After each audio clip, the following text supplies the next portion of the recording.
As you can look at all Mary Pigni and public servants, big la fight come up, Lopogara, plenty gunshots come up, all man surrounding Miblan, all Mary Pigni, Migan style of mountain loads, or legally gaming style, please.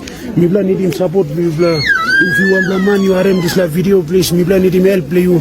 Sim attention from government, please. Mary Pigni, some sleep outside now. Mibla looking Pigni, one time all mama stop now. Mibla heart now, please. Wambla look this now, we need help. It's emergency, please. Right now, please. Please. The strength and effectiveness of the rule of law serve as the foundation upon which every country in the world is held together. It is the rule of law that ensures social order, justice, and fairness, enabling nations to function harmoniously. In its absence, society descends into anarchy, where lawlessness and disorder prevail, eroding the very fabric of governance and stability. In the case of Papua New Guinea, a nation richly endowed with a comprehensive framework of laws, rules, and regulations, the challenge lies not in the absence of legal structures, but in the consistent failure to invest in the enforcement and maintenance of those laws. Over the past 49 years, PNG has faced significant gaps in the effective management of its legal and regulatory systems. Despite the robust legal foundation that exists, the resources, infrastructure, and political will necessary to uphold social order and justice have been lacking. This prolonged neglect has led to a situation where the cost of restoring law and order will now be exponentially higher than if proper investments had been made from the beginning.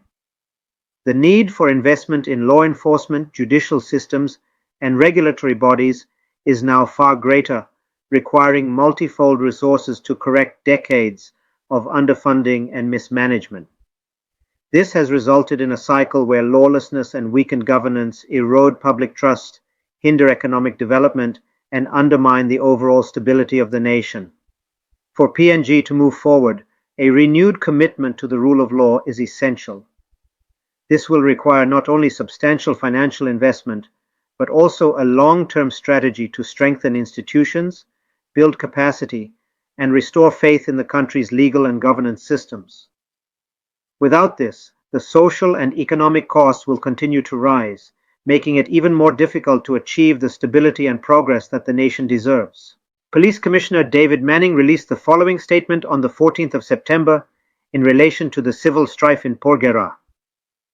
Porgera Valley emergency orders in effect, non-Porgerians to be forcibly removed and security personnel authorized to use lethal force. Emergency orders have been declared in the Porgera Valley, with police mobilizing to protect critical infrastructure and safeguard residents of the valley who have been terrorized and attacked by illegal miners and settlers. Commissioner of Police David Manning said, "There is no more tolerance after an escalation in violence, and police are escalating the legitimate use of force to remove the combatants. Police are responding and with force and consolidating resources to resolve this dangerous situation as quickly as possible. I have directed that police respond to this situation with force to protect life and property and to remove the illegals from the Porgera Valley. We have 122 security personnel on the ground, including mobile squads, dog squads, sector response unit, and personnel form the PNGDF. Deputy Commissioner of Police, Regional Operations, Samson Kua has been deployed to effect on-the-ground command of the state response in the Porgera Valley.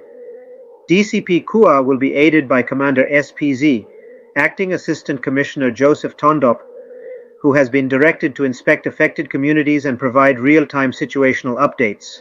Security personnel will use legitimate lethal force where appropriate to protect the innocent. This means that any person found in possession of an offensive weapon of any type in a public place will be considered an imminent threat to life. Security forces will respond with lethal force. Put simply, this means if you raise a weapon in a public place or to threaten another person, you will be shot. This deteriorating situation has been caused by illegal miners and illegal settlers who are victimizing traditional landowners and using violence to terrorize local communities. Emergency orders have been declared for the Porgera Valley to protect life and infrastructure essential to life. Porgera Station is declared a non-access area for all persons not resident. A curfew is in effect between 6 p.m. to 8 a.m. across the Porgera Valley, and this will be enforced without exception. The sale and supply of liquor is banned across the Porgera Valley. The focus of security forces is firmly on protecting lives and on critical infrastructure that these illegals have been trying to hijack.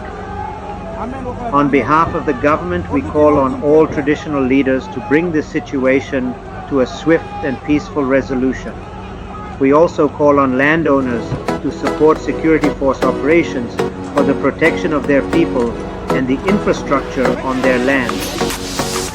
We will not accept such terrorism by those infiltrating the Porgera Valley. We are committing the resources of the state to protect lives and infrastructure of those in the valley.